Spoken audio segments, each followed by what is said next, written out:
So far we have seen that we can write test cases in Robot Framework by calling the keywords.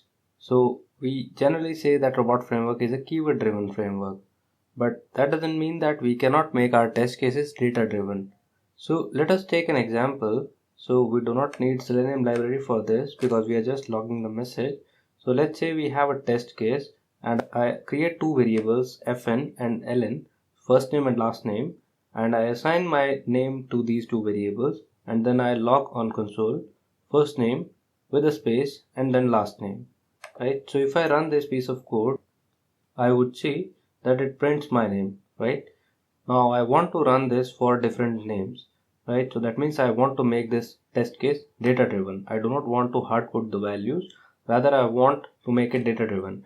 So for that, what we need to do is, so we need to take the entire part that we write in the test case in the keyword.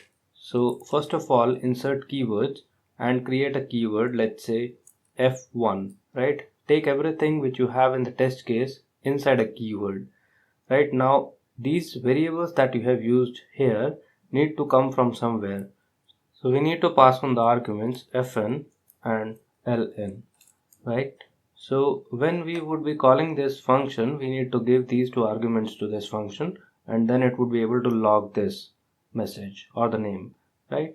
So here in the test case, we won't be calling the function, rather we would define another thing which is template. So in the test case, you write template in square brackets, right? And then in the template you give this function name, right? So in this way we can make this test case data driven. So here in F1, what you need to do is, that is a template that you have defined. Now you need to give these two values in different columns of this test case. So for example, Kamal, Gather, Donald, Trump, Bill Gates. Alright, so this way I have created a table in the test case with a template defined that I want to use this data for this template, and this function would be accepting two arguments which are the columns of this particular test case, and this would run for all these three data. So let's see what happens when we run this. So it prints all three names.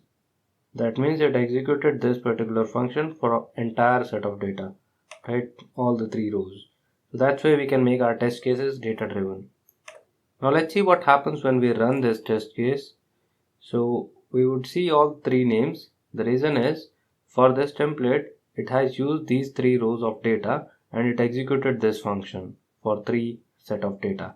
We can have n number of rows here, and that particular case would get executed for entire data. So that is a way by which we can make our test cases data driven.